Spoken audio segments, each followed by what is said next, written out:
Hello, everyone, and welcome to another episode of Contact Lost. Today, I've got Danny on board, and we'll talk about Coventry, about TTS games, and a little bit about Votan. Hello, Danny. Hallo, bonjour, cześć. Hola, guten Nice one. Tag. I'm Nice learning. one. That's a lot of languages you have pretended you know to speak. Glad to have you on board. Before we begin, a shout out to our sponsors and Patreons. Our sponsors, the Army Painter and Weyland-Yutani. Thanks very much for the support you guys are giving us. And same obviously goes out to our Patreons, without whom we would not be able to carry on doing this show. Let's jump right in. So, Danny, you've recently have focused on Votan, who seem to have maybe been slept on by a number of people. I mean, it's a solid faction, but I don't recall if I've seen them actually win a GT.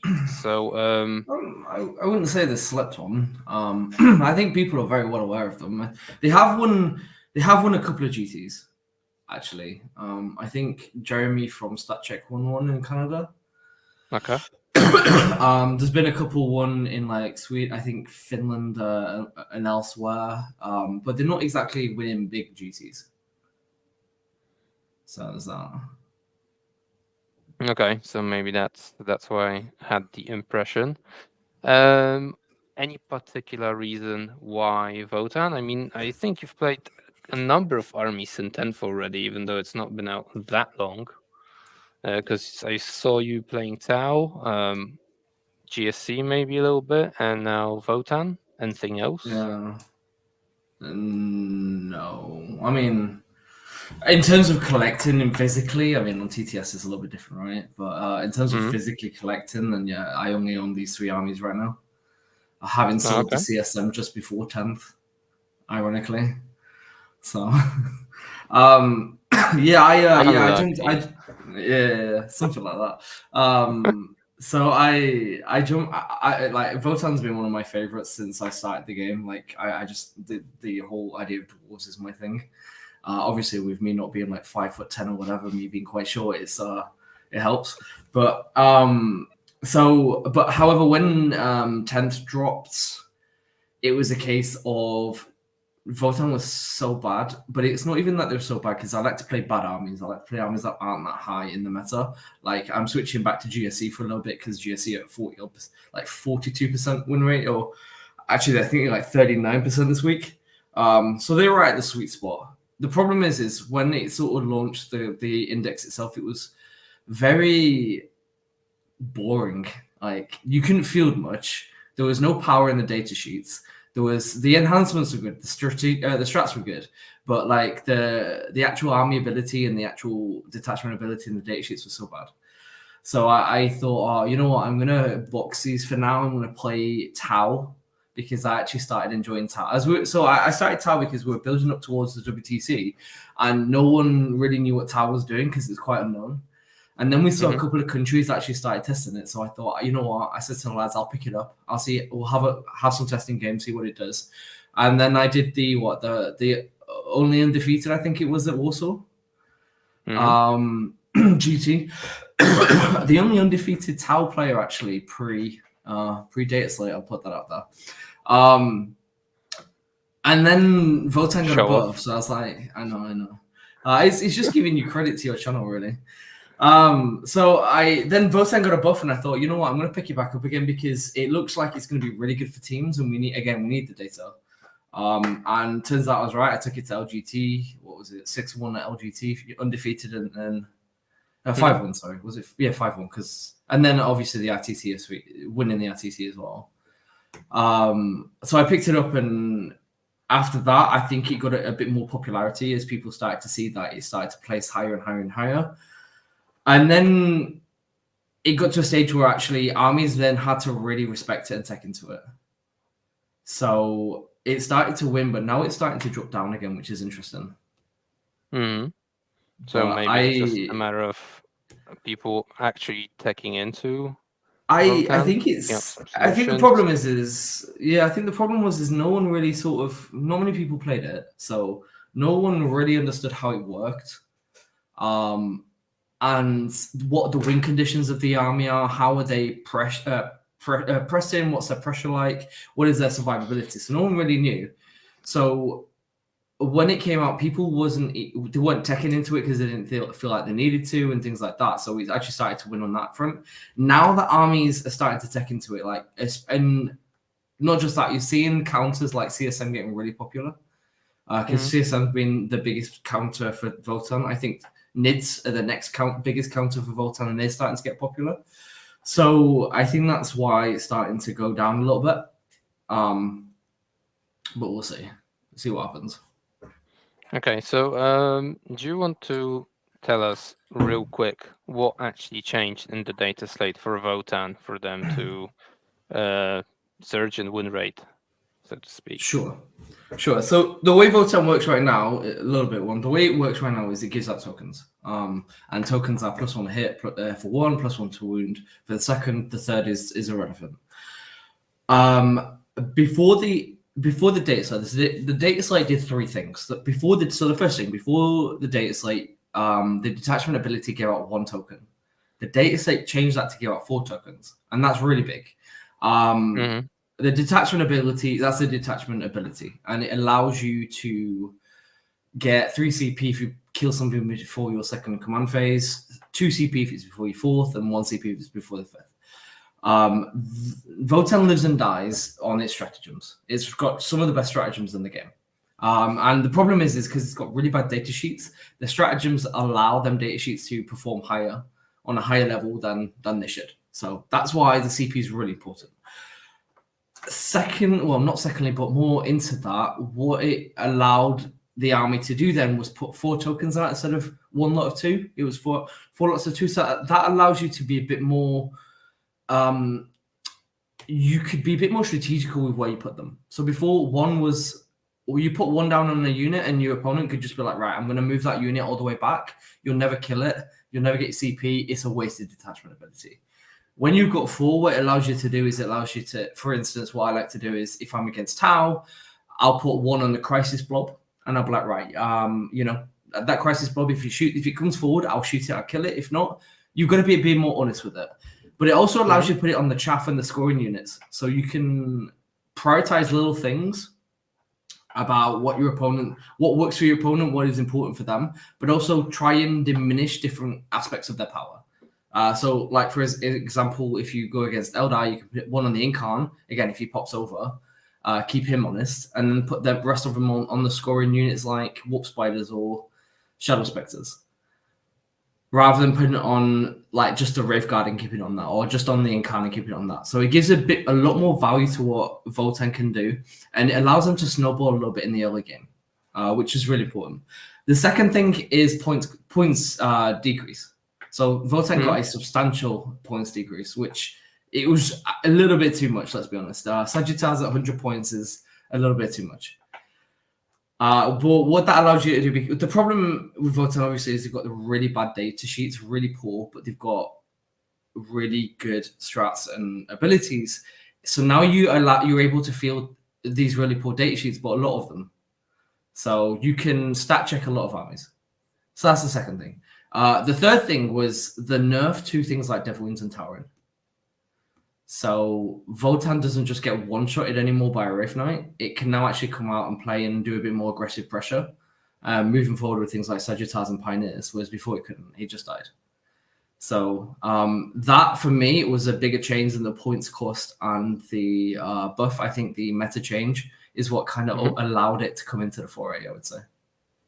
That's a Okay. really long, convoluted reason, but I know. No. I mean, it's this is the full answer, right? The full package gives the full picture, which is obviously nice. But more on Votan and more detail in the masterclass that will be available for our patrons. Make sure to check it out and consider becoming one because it's awesome.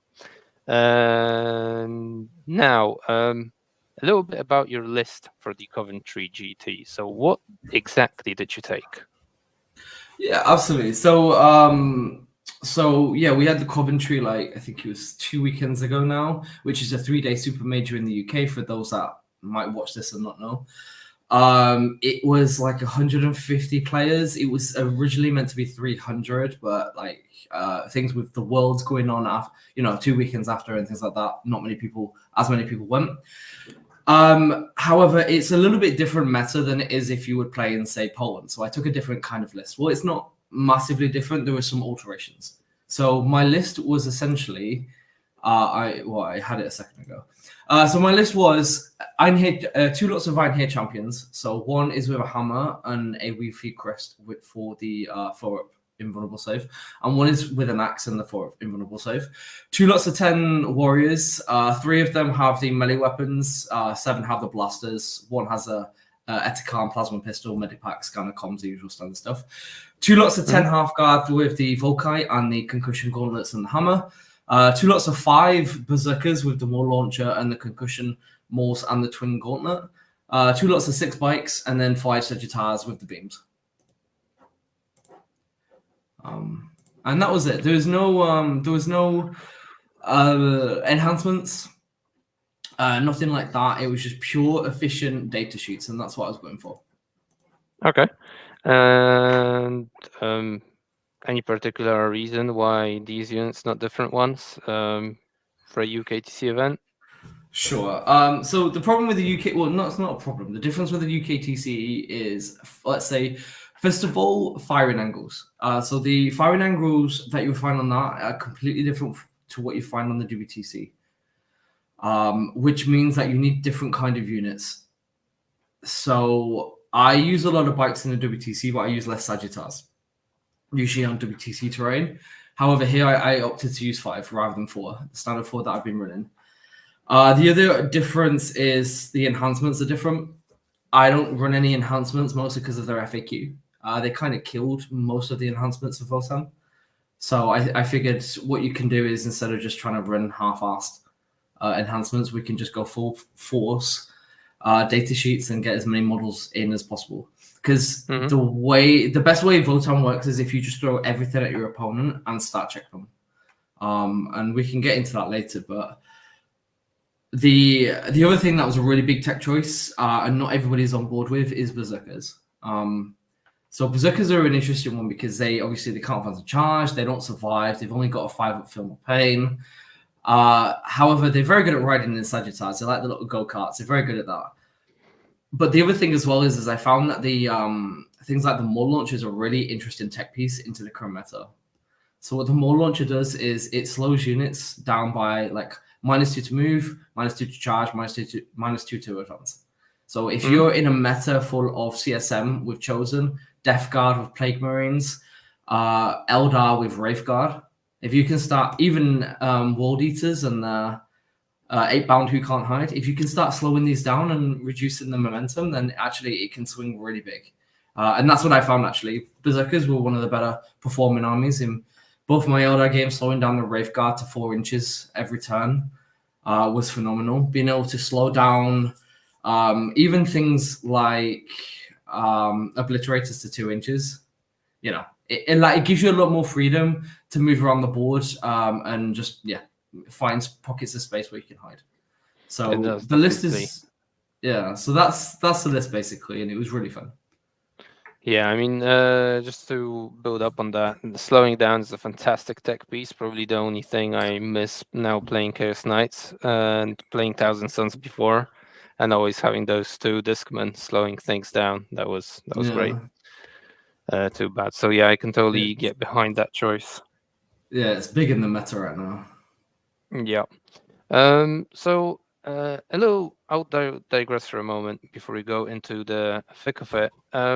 You went to the OGT, you've now went to Coventry, and it's not exactly a popular tournament destination for people from Poland. So are you just homesick, or is there any other reason you're participating in UKTC events so often nowadays? I think it's for a apologize. I think it's for a multitude of reasons. So first of all, Polish people don't like to go. I think that's because it's expensive. It's not cheap. Like We're cheap. flight, yeah, it's not cheap. Flights plus the ticket plus the plus food and things like that is probably like 6-7 times more than we'd spend on a weekend in a Polish event. So it's not cheap. The other thing, one of the other reasons I like to go is obviously I've got my try hard crew over there, and they're all majority of them are in the UK, and they go to all these events so I can see the team, which is really nice. And the other reason is it's really I think it's really important to not just analyze metas from the offset, from the outside, but to analyze metas from the inside as well. So we don't have enough people going to different countries to see what kind of lists, how they are played by different countries. So being able to go to the UK is quite easy for me. So being able to go to all these big events, see what the local top players in the UK are playing, but how they're playing it, it's quite good for analyzing different play styles and understanding what is bringing success to other players, and then bring that back and then try and share that knowledge in-house as well. Okay, that's an interesting take, and we'll come back to that. But first, maybe let's start talking about the games themselves. So, round one, what happened? Or actually, wait, before we do that, one more question about the event itself. So, do I understand that playing the 3-day super major thingy, everyone plays 8 rounds, unlike the LGTU, where there's a cutoff after round 5, or is it the same thing in Coventry? It's a good question, actually. So you have two options. You can either do the 3-day or the 2-day. So the 2-day is you can just come on the Saturday, you have 5 rounds, blah blah blah, and then that proceeds as normal. Yeah, exactly as usual. The 3-day is a little bit different. You've got 3 games on the first 2 days, 2 games on the Sunday, and there's no top cup because by the end of it you've only got 1 undefeated, which is good because Exactly. 8 games in 3 days is quite a lot. Especially I flew over. I got up at 1 a.m. To fly over on the Friday, straight into my games within like 1 hour of landing. So, and then flew back on the Sunday evening. So like it's a very long weekend. Yeah, there's a marathon of 40K, very much an endurance test. But you passed. I mean, but we'll get to that again. So now, game 1. Tell us about it. Okay, so I'm really sorry. So game 1 was against Tau. It's an interesting matchup actually. I would say Tau isn't an unfavorable in this matchup. However, my opponent was quite good. He made a couple of mistakes. It's natural. Everybody does it, especially on the first game. But it's an interesting matchup because if the Tau has the right list, it can be really difficult for the Votan. However, Tau in the UK have this weird idea that if you just build a list of table and score later, you're going to do really well, which just doesn't work. It works great until you hit the level of opponents where they're like, I'm not going to get tabled because I know how to play the game. And then suddenly, actually, that list doesn't work. So the list doesn't work into my army because A, I know how to play. B, I'm not going to let them table me. So I offered him options. So the way I play this matchup usually is I'm going to give them some trading options by providing them Sagittar targets, and then it's up to them if they want to position themselves in a really bad way and trade. So, for instance, my opponent positioned some broadsides on one flank with the Tetras. The Tetras were hidden, of course. I'd marked the Tetras. And I wanted to fish them Tetras out because if you can kill the Tetras in Tau by game like turn 2, is game over. Suddenly, once you start charging and you tie them up, not having the rerolls is quite detrimental to them. So my game plan on this was basically if I can bait out all of the early scoring units and prioritize them down, then he's going to have to then be forced to use all of his key units to start scoring later. And that's exactly what he did. He took the bait. He moved out just a smidge, hit the nose of his Tetra to see my Sagittar. He killed the Sagittar. He killed the Berserkers inside. The Berserkers are kind of useless in this matchup. Obviously, my opponent didn't realize that. He's a lovely guy, by the way. This was one of the only mistakes. But what it meant is then he traded his broadsides and his tetras for Sagittarians and Berserkers. So that was one pivotal moment.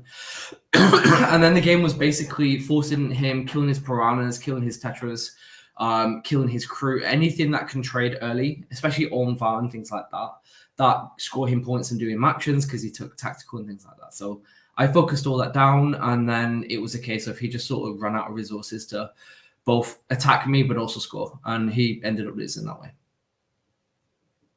Okay, sounds like fairly simple game that really went down in the first turn or two. Do you think you could have done anything better, or is I mean, Chow just no. I'm sorry. There's every game everybody can do something better. I think no one plays a perfect game. Positioning is really key in this one. Tau is all about positioning. If you know how to position, how to move, you can win. You don't even have to kill anybody. You can win because they're quite high OC, they're quite cheap. Chaff, they move very fast. So if you can move block, you can tie things up and stop and prevent shooting. And close down angles for Sagittars, for example, charging a Piranha, stopping a Sagittar moving forward. So your Crisis can then move forward, shoot something, and the Sagittar can't get to it next turn. That's how you would play that. Unfortunately, he didn't do that, or didn't do it enough. But again, he was a really good player. I would say well above average. It's just perhaps less experience of knowing what Miami does or how to take on Miami. And obviously, with me playing Tau, I know how to play and beat Tau. Mm-hmm. And did you play fixed for that? The classic. Fixed. I will say the the only game I did not play fixed was the one game I lost. So, okay, but we'll go into that that after. The reason, yeah, we'll see. No. Okay. Right. So the jet lag, or more like the lack of sleep, did not stop you in round one. Who and what did you go up against in round two, and what was the mission and all that? What was the mission? I think it was Scorched Earth. It might have been Scorched Earth. A lot of these missions were kind of repeated. I think that is my biggest feedback from UKTC events is that they've got maybe 3 missions and 3 map layouts that they just constantly repeat. I feel like that was commonly said after the OGT that people felt like they were just playing priority targets all weekend. It was. I think we played 3 games of priority targets. 2 games of another, 2 games of another, and then 1 game of one specific map layout that I've lost both LGT and the Coventry is the only game I've lost is this one map, which we'll go into because it's really important. I think it's terrible, but my second round opponent was a AdMech player. He was relatively new. I think he was telling me it was his first tournament. He did really well in his first game and then got sort of hammered. I think it was something like 98 to 33 or something like that. In our game, the problem is he just didn't have a army that could tech into mine.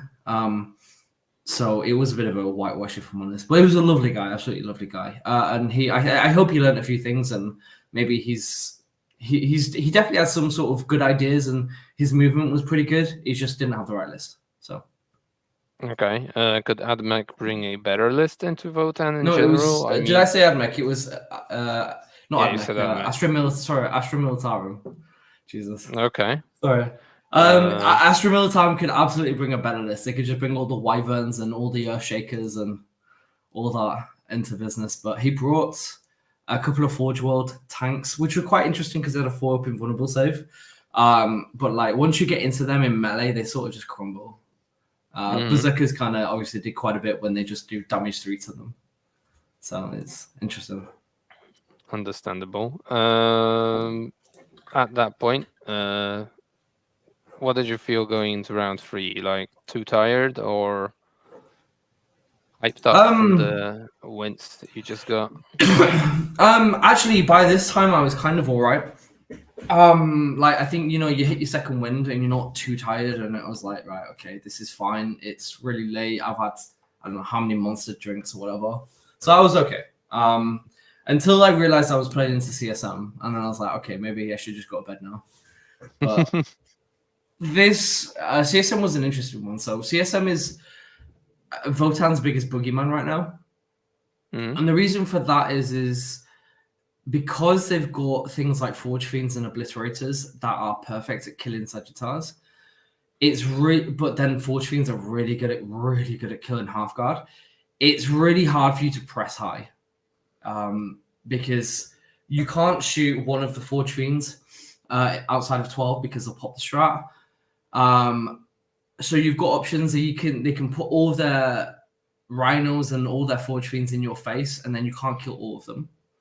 Mm-hmm. And then by that time, you've positioned yourself in a way where they can then charge you with all their chosen. But then when the obliterators come in, you find that they trade better.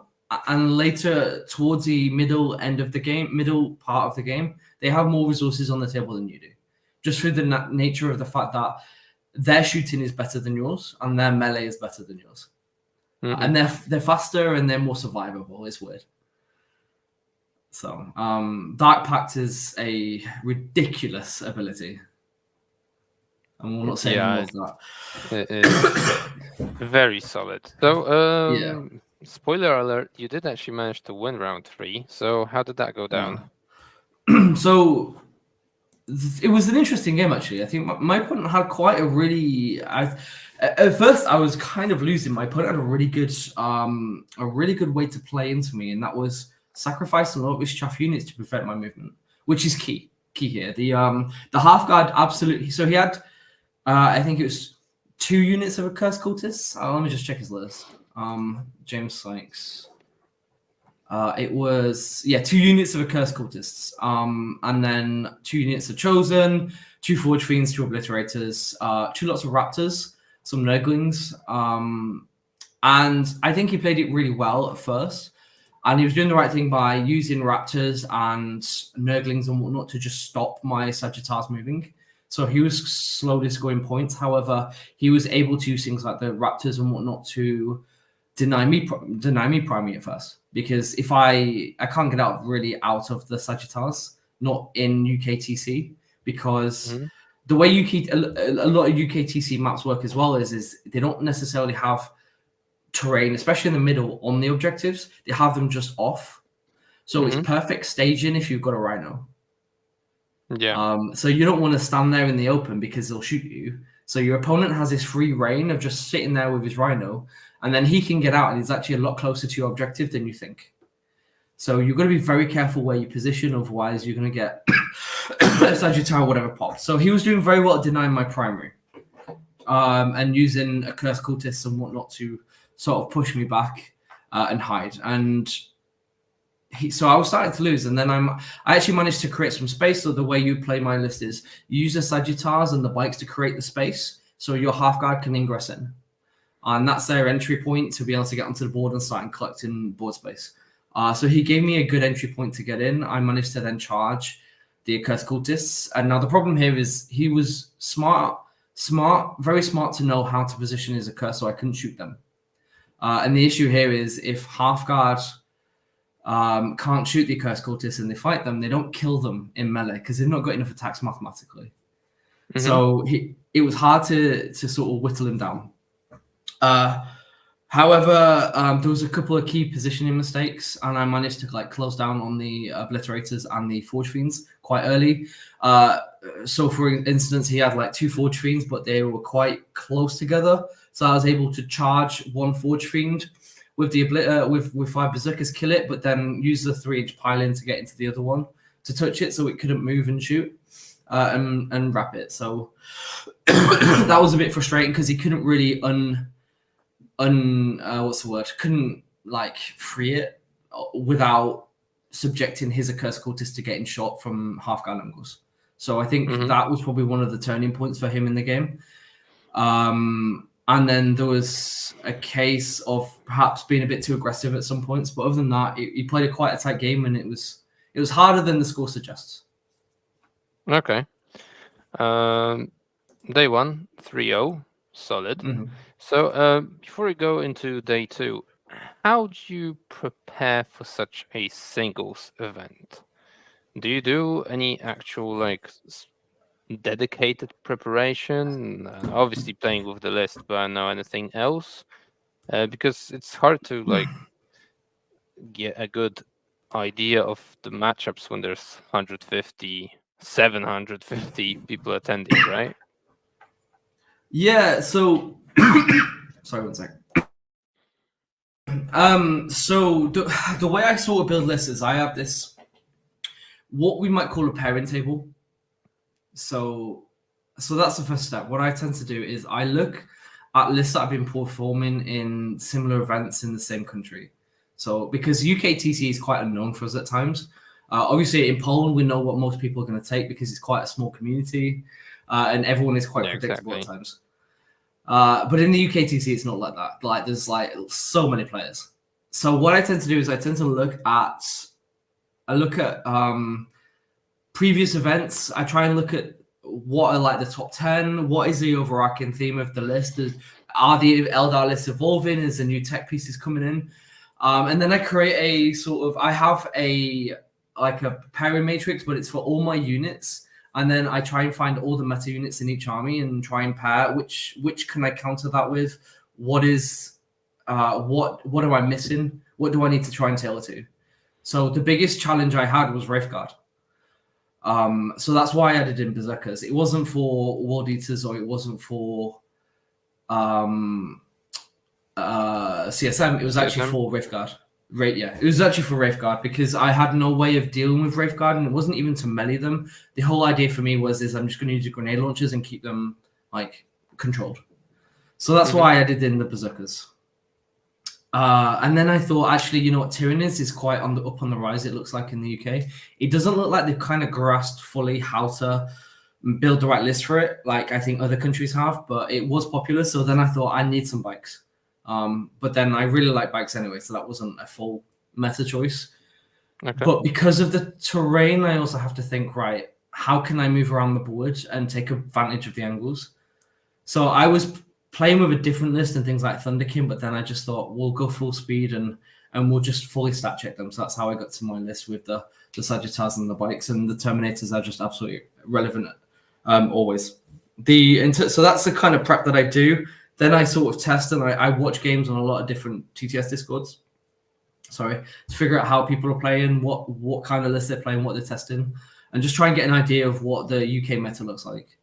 So I would say there's some preparation that goes into it, but I also discuss with a lot of different people.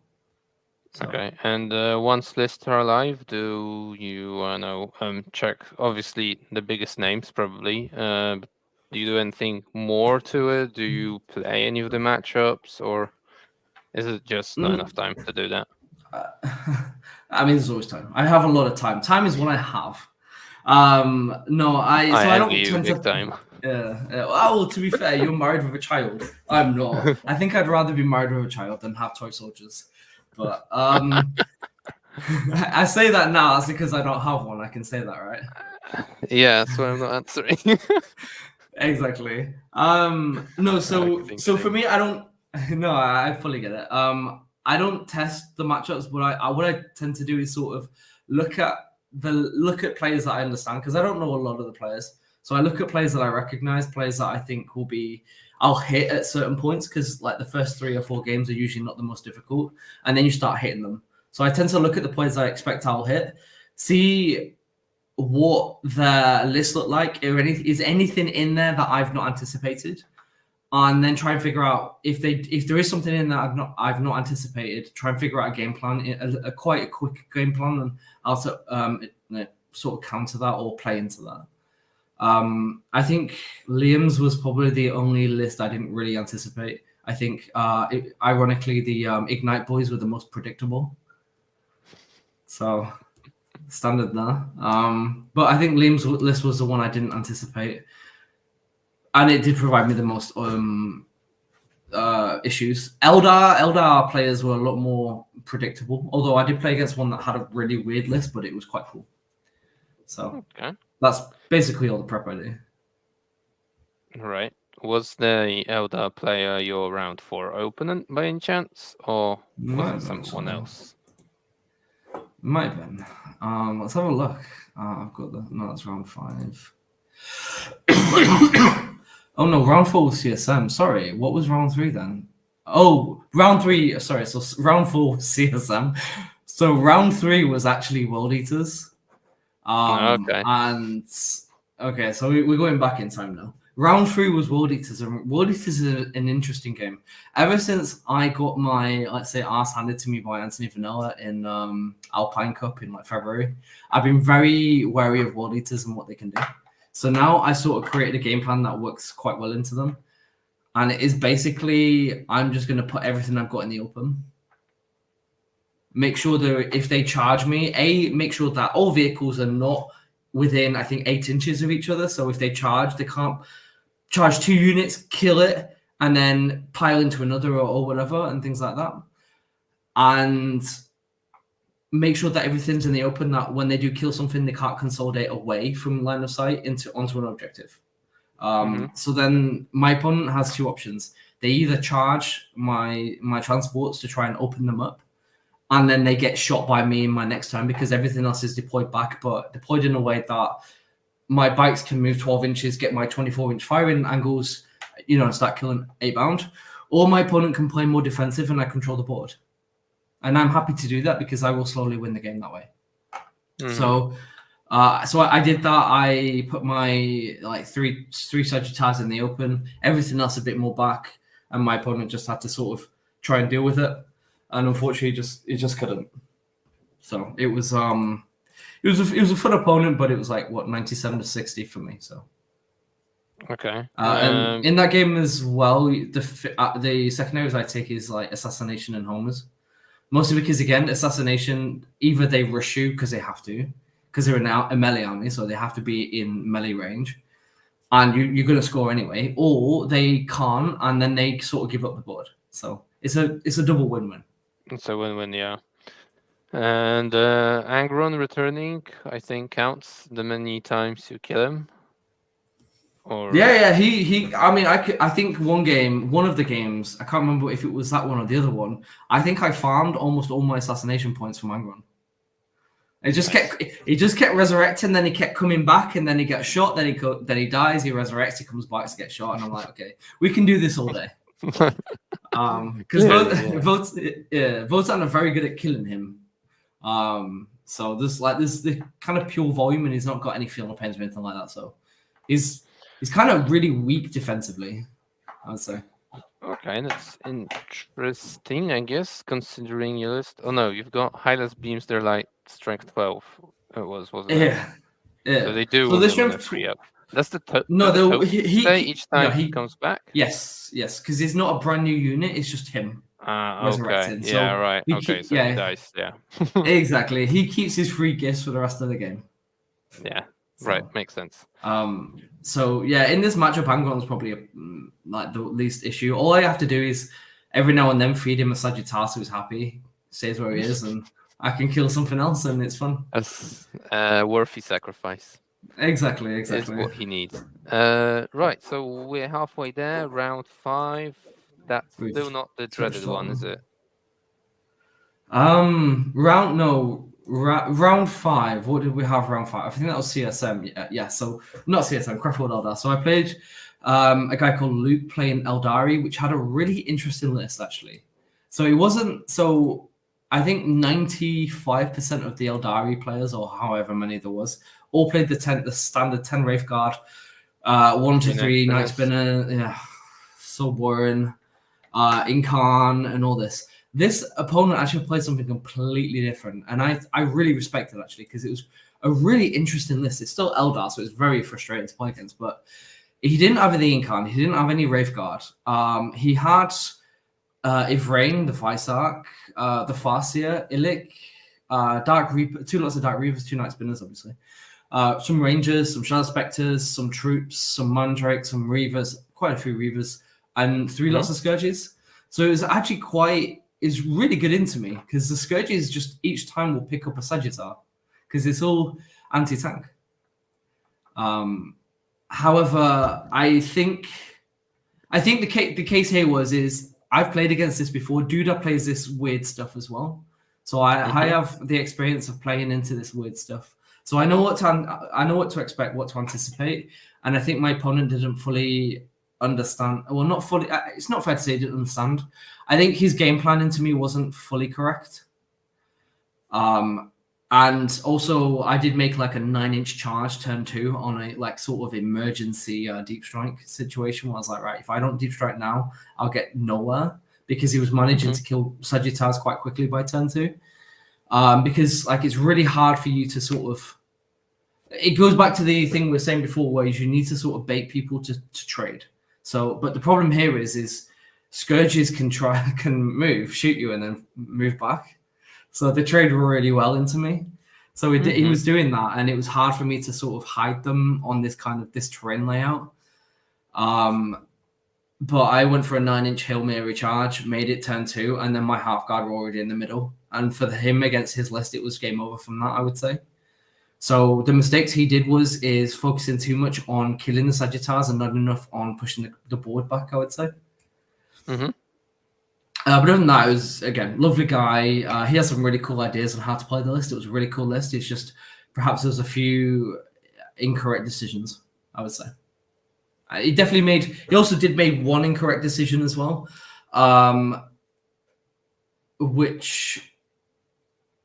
so one instance, there's a big L in our deployment zone, and my opponent was trying to sort of, let's say, harass me with some troops and keep me busy. So what I did was, he was obviously trying to, the idea he had, he was going to phantasm his troops into my objective, because I think he got capture enemy outpost. So on his turn, but not in my turn. So what I did was I advanced all my warriors around the wall so he couldn't. Phantasm moved a Sagittar the other side. I had a Sagittar here and a Sagittar here, so it was sort of boxed in. And what that allowed me to do then was my half guard that got to the middle, but also what's it called? They were -2 to move, so they could only move 3 inches. It meant that they had a charge to be able to springboard like this way and then around. So his Phantasm didn't really work out as well as he expected, but it was fun. It's a fun game. Okay, well, and it's always interesting to see something different, because here, like you said, it feels like every Eldari list nowadays is just the Rave Guard blob plus 3 Night Spinners Incarn and scoring stuff.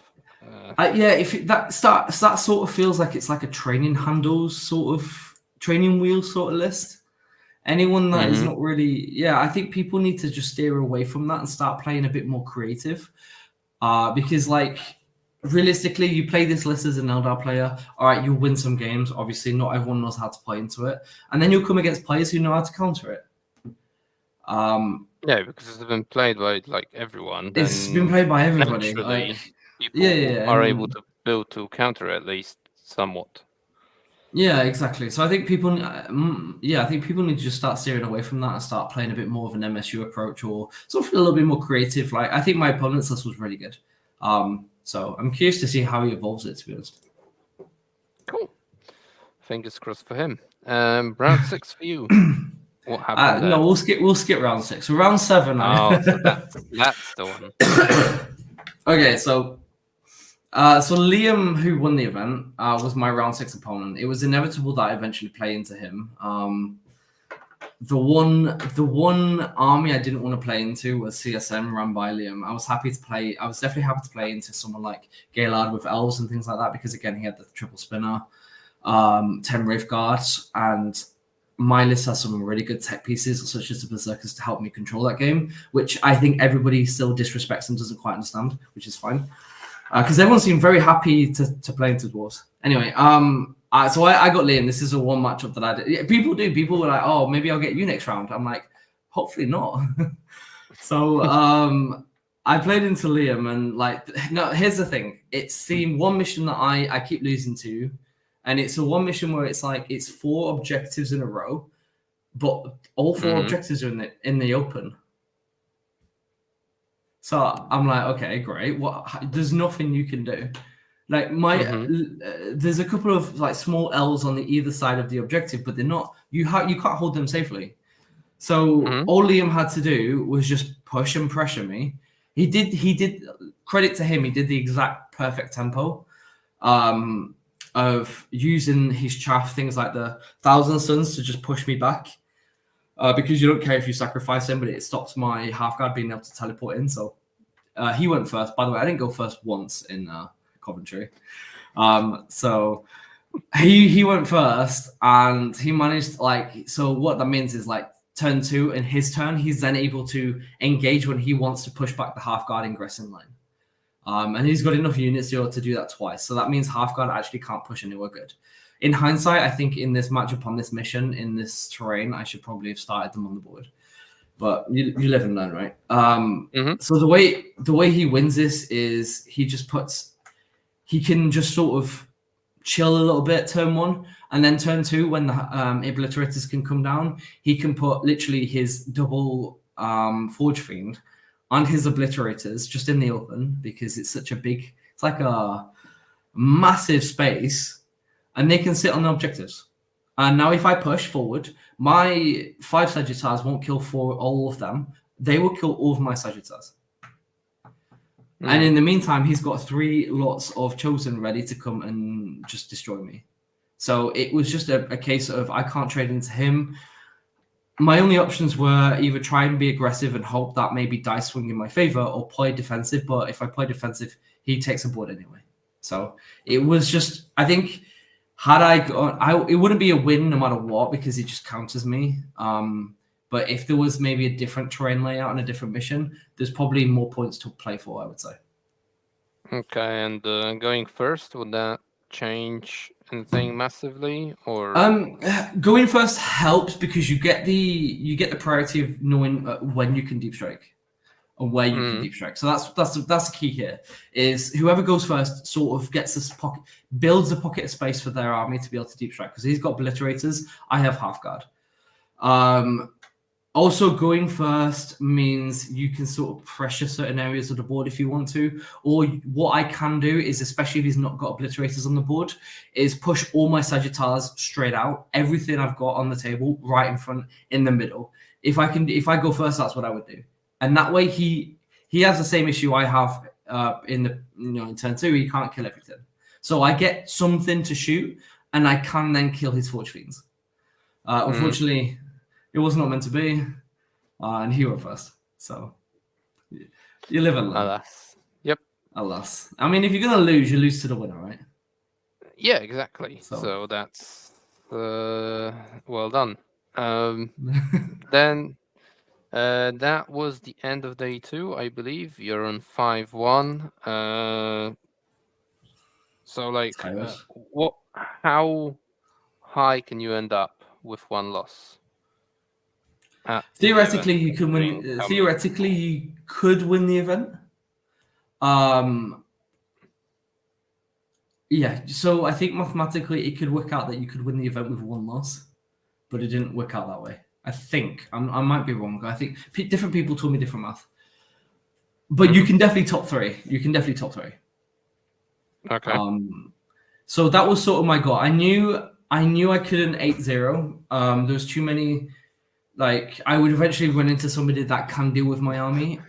You knew going into the event, or after you lost to Liam? Yeah. As soon as I lost to Liam, I knew I couldn't go 8-0. Big brain time. I went in, especially after LGT, I went in thinking, right, I know for a fact I'm going to get something I cannot deal with on this map. LGT, I had the Wraithguard Eldar matchup without Berserkers, so I couldn't deal with it because Wraithguard could just do what he did, go into the open, can't shoot them, but then what they can do is they can go into the open and then Phantasm backwards, so you can't shoot them anyway. So that was a really annoying game for me, but it is what it is. So I already anticipate that I'm going to run into something that I can't deal with on that map, probably around game 6. You're something like 14 undefeated or less than that? So there's a very high chance that I get one of the 10 Wraithguard 3 Night Spinners, which if I go second, it's a 0-20 flat out on that mission and that map, because there's just nowhere to stage. So I already said to myself, if the case is that map's in at round 6, then I'll accept that. It's very high chance there'll be a loss there. So, Okay. But 7-1 I'm happy with, to be honest. Yeah, I mean it's a solid run. Let's be honest. So round 7. Round seven was Ward Eaters again. Oh, okay. Yeah. Round seven was Ward Eaters. Actually, I think my opponent had a better game plan this game. Although, I mean, I know dice are dice, but like when 6 bikes could not. So I had a really unlucky game this game. Actually, I did win, but it was like a lot more tenser than I expected. So I had like really unlucky situation where my master of executions, his master of executions. So you were playing His, World Eaters suddenly. exactly. His master of executions and one berserker with the axe managed to Hmm. kill my entire half guard squad and my champion in one go, and I was like, nice, well done. So yeah, so that What a was one lad. thing. Then what a yeah, what a lad, what a chad. So then I was like, then he had like afterwards he had like him and like three berserkers on an objective. So I was like, right, I've got 6 bikes. I'm gonna put them on the objective and I'm gonna shoot the berserkers. 6 bikes kill 3 berserkers. They've got a 4 armor save against me. Damage 2 weapons. I have 18 damage 2 weapons. Sustained hits 2, hitting on 3s, winning on 2s. I'm going to kill 3 berserkers, and that way his master of executions won't get to pile into me. So apparently I was wrong, and managed to kill 1 berserker, and he piled him into both my back squads. Because I obviously what I did was I also double dipped the objective just in case, so I could also sort of I double dipped the objective but strung out around the terrain. So when if Angron came back, he couldn't get to the other side of the objective and to my other bikes. Hmm. But what that meant was his master of executions could roll a 4 and sort of waltz into my 2 bikes. So I was like, nice. And so this was like round 3. All of his exalted are dead. Like, by the way, Angron and the exalted are dead. And for some reason, for 2 more rounds or 3 rounds, if we were going to be honest, I couldn't kill 2 squads of berserkers and a Khan and this master of execution with all my army, and I was like, nice, nice. So that game should have ended turn 3, and it ended turn 5. So whilst it was quite a close loss, it was 14-point difference, but it was Hmm. at one point it was like squeaky bum time kind of difference in Yeah, I was points. I gonna was like, ask, did they almost grind out the win against you, or was it just, yeah. frustrating but not impacting? It was more like it looked like the tides were sort of flipping, where I was actually losing. Like his 2 berserker squads was actually just grinding out all my units. They kill one unit, I charge them, they wouldn't die. They kill another unit, I charge them, they wouldn't die. They kill another unit, Hmm. and I was starting to think, oh my god, what's going on here? So and then it did start turning the tide. I did start losing on primary. He started gaining primary. And I thought, like one more bad turn and he can swing this. But eventually they did go down to bikes in melee of all things. So The least expected, exactly, obviously. exactly. No, this is your fault for blood surging into my bikes. Yep. But So, yeah. round 8 again. Who and what? And did you have like more insight into the standings at that point? Did you know whether Yeah. victory So was still realistically possible, or like you um, didn't have enough battle points or didn't. whatever? So the problem is my last round I didn't score quite high.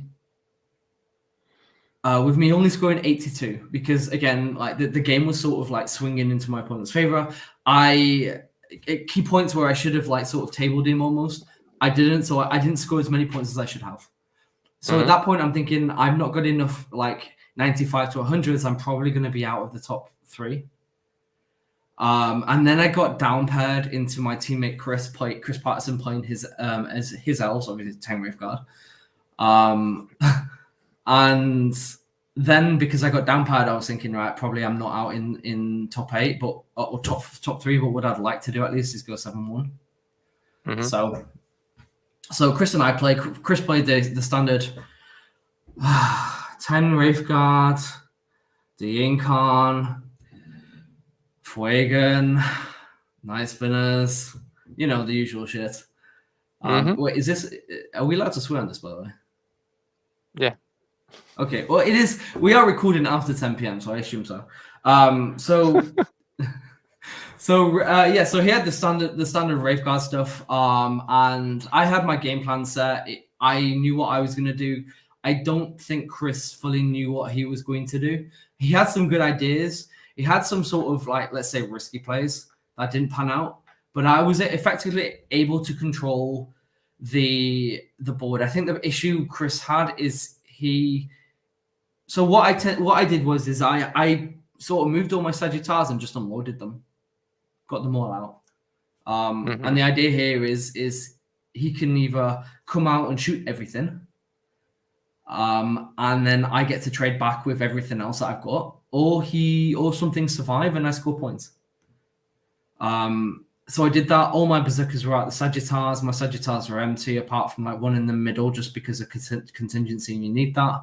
All my Sagittars were empty. It was doing good. He was trying to pop the Sagittars. He was trying to kill some warriors, and I think he didn't. He then tried to prioritize, I think, the half guard a little bit.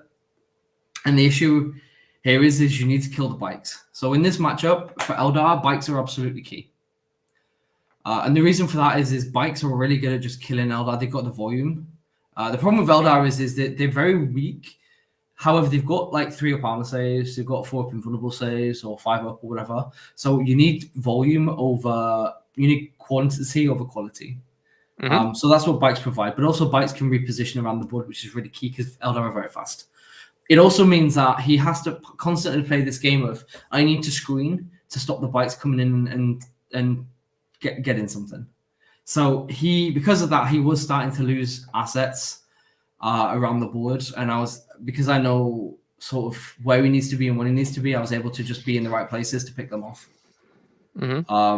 So towards the end, he just ran out of resources. My half guard managed to make it into the center, which again, you would do this at every game against Eldar. You'd make your half guard into the center. You don't care if Wraith guard shoot you.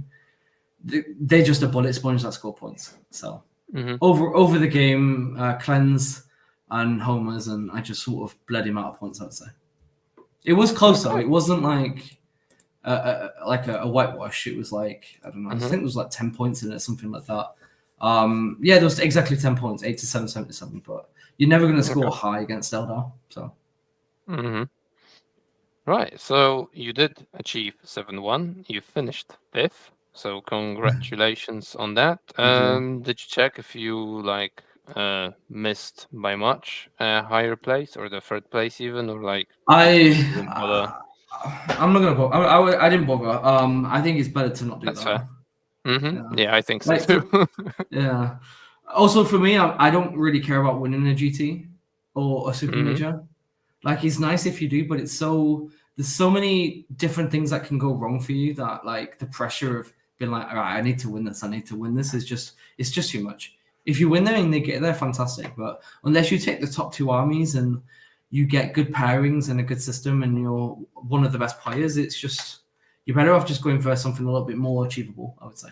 So for me, I always like to go at least best in faction and just try and learn basically what the meta is, and that's all I'm really keen on doing, to be honest.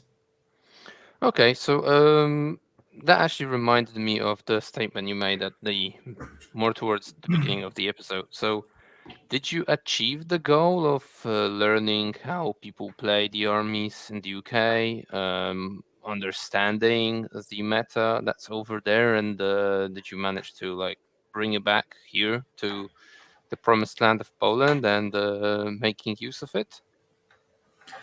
Yes and no. Like, the problem is you only play a certain amount of games, right? So there's still a lot of people that I haven't played into, but it's also, for instance, I'm definitely gauging what is like the average, what is above average, what is below average for the UK as I play more and more events, which is really important.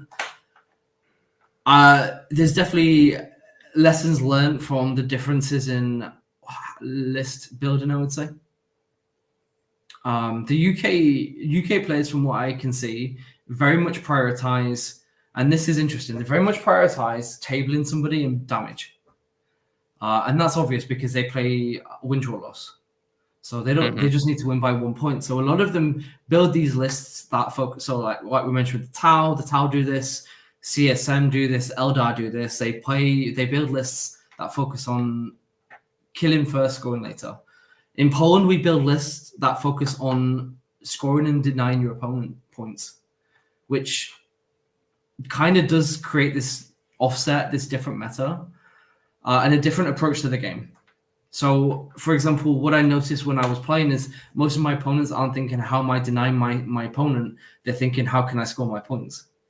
Whereas for me, I'm thinking, how can I score my points whilst denying my opponent? Because it's the 20-year-old mindset that we've sort of got in Poland. So that was an interesting one for me.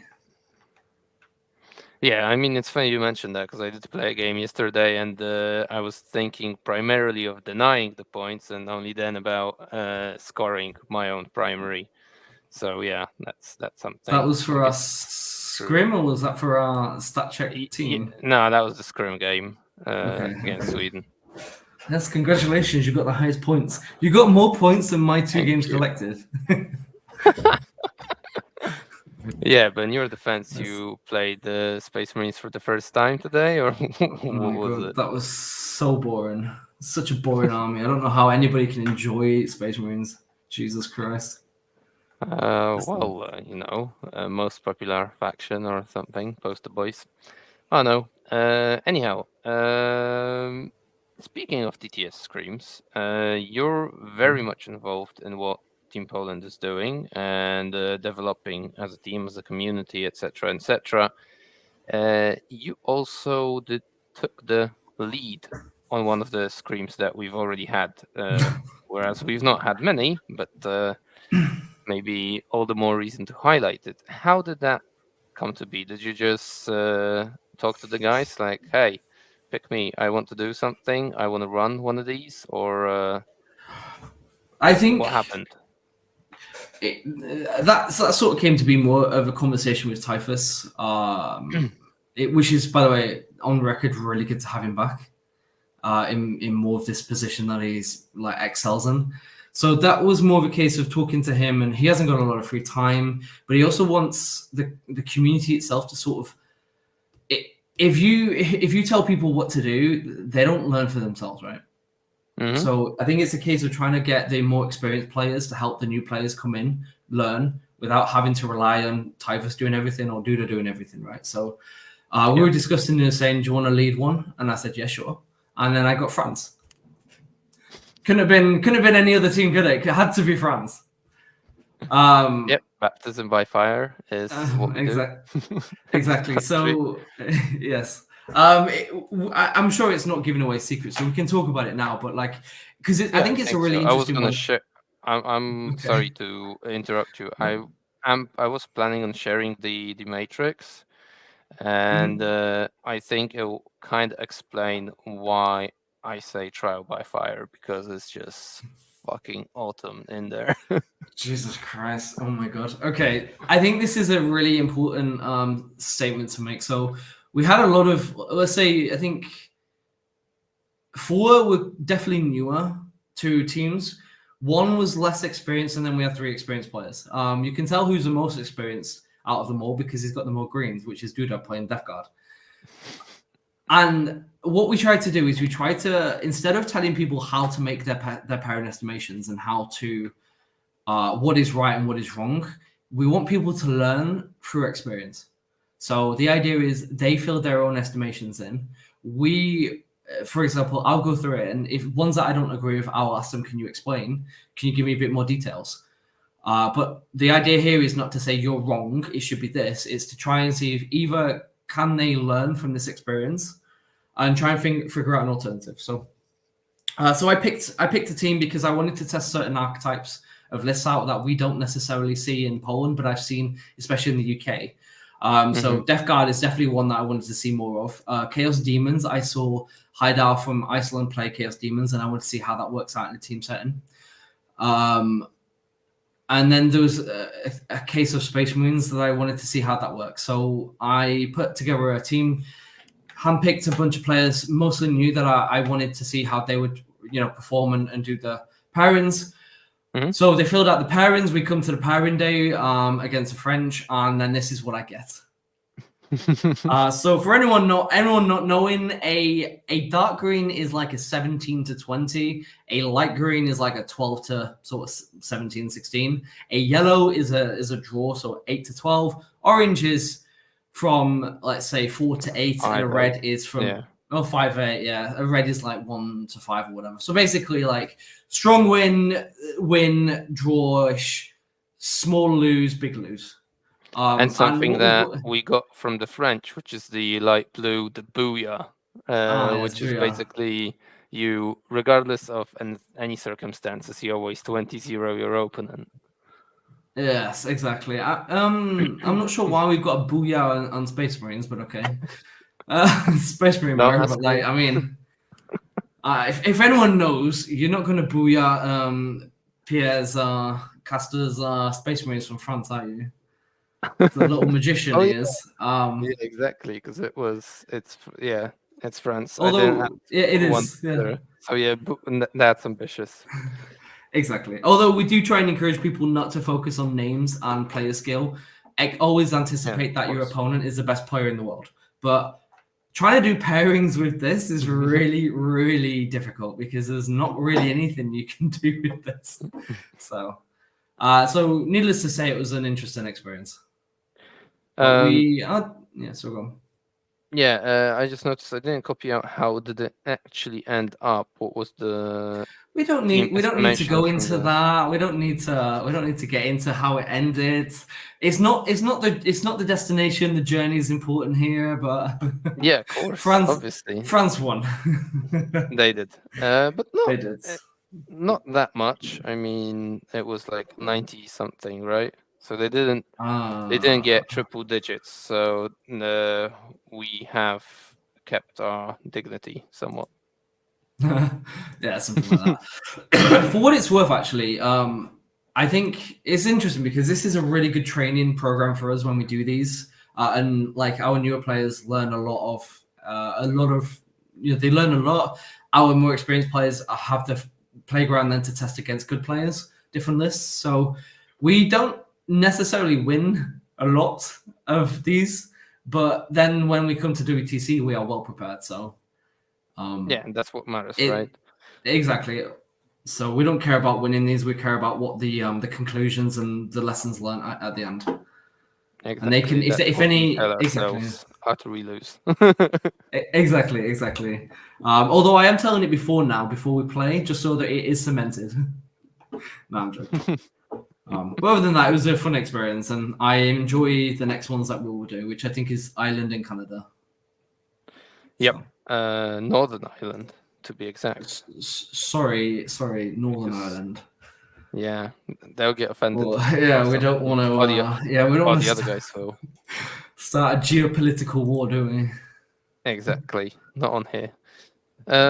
So are you willing to like? Would you want to do that again, or Yeah, I would do. is that like a field you want to evolve in as well, or was a Yeah, fun I think experience? so. It was a good experience. I would do it again. It's I think everybody has their own style and how they do pairings and how they sort of estimate it. I have my own style. Typhus has his. Myson, Pomba, they all have theirs. Duda, etc. But the next step of learning the game is looking at the game rather than from an individual perspective of how as a player can I facilitate and achieve this result, being able to then look at it from an overarching perspective of how can I help the team achieve this result is for me the next level of play, and mastering that is massive and highly valuable in teams. And as we do a lot of teams, it's also good for me and my team as we do it in Poland. So I do want to do more. Mhm. Okay, But cool. yeah. Right. I'm out of questions, so now, do you want to talk about anything else? You've got anything to add, anything to plug in, maybe, as you do your little bits and bobs of content from time to time on Gunhammer as well. So, Oh man! Every time I do a podcast or something like this, I always plug in Contact Lost. I did one earlier today, and I plugged in Contact Lost. And now oh, that you're that's very asking me, I nice was of like, you. "Oh, we should plug in Contact Lost," and then I realized this is Yes, actually let's do Contact that. Lost. Let's do that. So there's this really good podcast channel called Contact Loss that we should all follow and watch. Yeah, and consider becoming a Patreon because that helps us grow and Yeah. produce more Yes. content of higher Yes. quality. Yes. Nothing to do with Joker's trip to the Bahamas or anything like that. No, no, absolutely not. I'll send you a No, postcard I guess. when I get there. Good. Um, Thanks, Danny, for coming in. Congrats once again on your Coventry run. Pressing F button for the France pairings and all that. But no, it's all good stuff. Right, so we're contact lost, as you might have heard a couple of minutes ago, and number of times already. A massive thank you to the Army Painter and to Weyland-Yutani, our sponsors. There are links below in the description. At Weyland-Yutani, you can get 5% discount with our affiliation link. So, yep, you can get your battle mats and that kind of jazz over there, or WTC Terrain. All good. Stuff that you might want. Do like, subscribe, hit the bell button, and whatnot on YouTube. And then you can also follow us on Facebook, where we try to do some daily posts, all of them thematic, missing one for the Wednesday because we haven't come up with one, but we'll get there at some point as well. And last but not least, like I said, consider becoming a patron because that's the big thing that lets us carry on, lets us grow, and we've got some growth in plan. So, like covering more events, maybe actually having some gear to do it. So that's kind of where we're going. That would be nice. Thank you for today. We'll have Danny on for a Votan masterclass, so be sure to check that out. Hopefully, he'll share some more secrets there on how to play the faction before the data slate kicks in and murders them. But this is it for Yes. tonight. Thank you very much, and bye bye. Thank you.